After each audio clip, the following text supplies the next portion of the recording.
जय हिंद एवरीवन, स्वागत है आप सभी का ड्रीमर्स एकेडमी के यूट्यूब चैनल पर। आज मैं आपको बताऊंगा फेजर डायग्राम जो सीबीएसई में बहुत बार पूछा जाता है और इस बार भी पूछने की संभावना बहुत ज्यादा है। तो बेसिकली हम यहां पर चैप्टर नंबर 7 में जो फेजर डायग्राम बनाए जाते हैं उनके बारे में सीखने वाले हैं। फेजर डायग्राम होता क्या है, यहां पर वर्ड आता है फेजर। फेज का मतलब क्या होता है, किसी भी पार्टिकल की किसी भी इंस्टेंट ऑफ टाइम पर पोजीशन और डायरेक्शन को बताना क्या कहलाता है, फेज कहलाता है। जैसे मान लें, हम क्या कहते हैं कि जैसे मान लो एरोप्लेन उड़ रहा है, तो एरोप्लेन कहां पर मौजूद है, देहरादून के ऊपर है, दिल्ली के ऊपर है, और किस डायरेक्शन में जा रहा है वही उसका क्या कहलाता है, फेज कहलाता है। अब आइए जरा ध्यान से समझते हैं कि सर हमारे सामने अगर प्योर रेजिस्टेंस सर्किट हो, प्योर इंडक्टर सर्किट हो और प्योर कैपेसिटर सर्किट हो तो हम फेज को किस तरीके से कैलकुलेट करते हैं या फेज को किस तरीके से ड्रॉ करते हैं।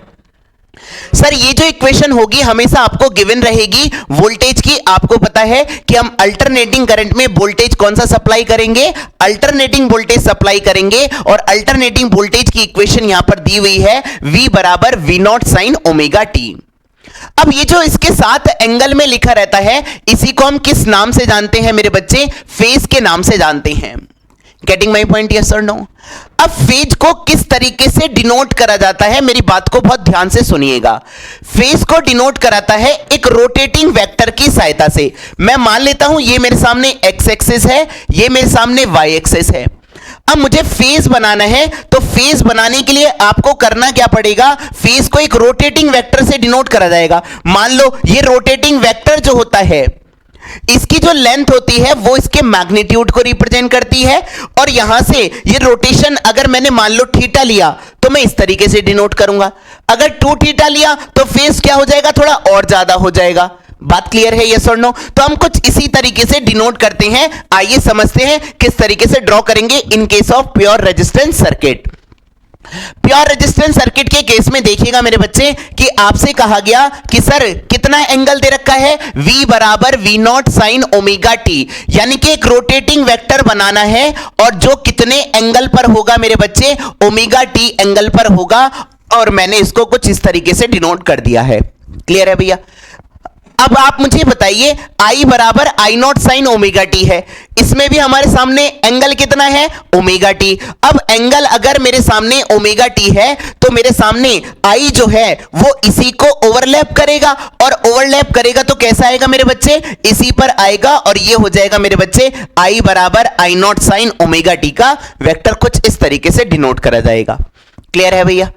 अब हम बात करते हैं in case of pure inductor circuit. हां, पावर किस तरीके से निकालते हैं, आइए पावर भी समझ लेते हैं।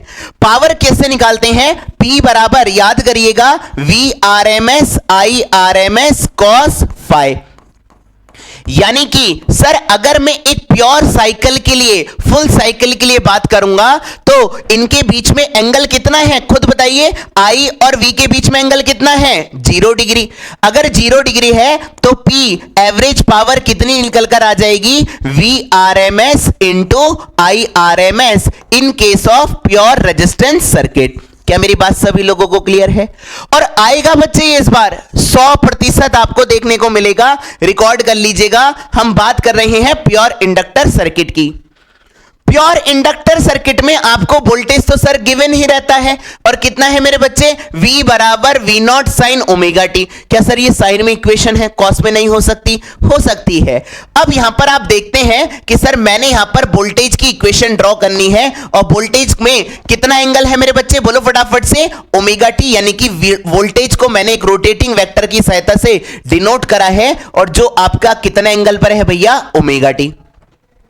अगर मैं करंट की इक्वेशन को डिनोट करूंगा तो करंट में फेज कितना है, आप खुद बताइए, omega T minus pi by 2। अगर माइनस पाई बाई 2 है तो आप मुझे यह बताइए मैं आगे जाऊंगा इस रोटेटिंग वेक्टर को या पीछे की तरफ, क्लॉकवाइज या एंटी क्लॉकवाइज। आपका आंसर होगा सर मैं इसको anti clockwise, sorry clockwise direction में रोटेट कराऊंगा। तो कैसा हो जाएगा मेरे बच्चे, यहां पर आप कुछ इस तरीके से डिनोट करेंगे, और कितना एंगल लैग करेगा, आपका आंसर होगा पाई बाई 2। हम यहां पर ऐसा भी कह सकते हैं कि sir voltage is lead by pi by 2 angle in phase. या आप ऐसा बोल दीजिए कि current is lag by voltage by pi by 2 angle. बात क्लियर है। अब यहां पर इस केस में भी देख लीजिएगा पावर कैसे निकालेंगे, अगेन सेम कहानी, Vrms बोलते रहिएगा साथ साथ Irms cos फाई, यानी कि सर फाई का मान यहां पर कितना है इन दोनों के बीच में 90 डिग्री, यानी कि फुल साइकिल के लिए अगर हम बात करेंगे एवरेज पावर इंडक्टर के केस में कितनी निकल कर आती है, 0 निकल कर आती है। अगर हम कैपेसिटर के केस में बात करते हैं, कैपेसिटर के केस में अगेन सेम कहानी, वोल्टेज की इक्वेशन ड्रॉ करिए with the help of rotating vector, diagram बनाइए, कितने एंगल पर होगा, ओमेगा टी एंगल पर होगा। क्लियर है भैया। अब मेरे सामने करंट के क्या आ रहा है, फेज में कितना आ रहा है, omega T plus pi by 2। अगर omega T plus pi by 2 आया तो आप मुझे यह बताइए कि पाई बाय 2 आगे करूं या पीछे करूं, मतलब इस रोटेटिंग वेक्टर का आगे का मतलब क्या है, मैं इस पे 90 डिग्री लीड कैसे कराऊंगा, कुछ इस तरीके से ये हो जाएगी आपकी किसकी equation, with the help of rotating vector ये हो जाएगी करंट की इक्वेशन। और कितने एंगल पर है मेरे बच्चे, ये है आपके सामने पाई बाय 2 एंगल, तो मैंने पाई बाय 2 एंगल रख लिया। Getting my point.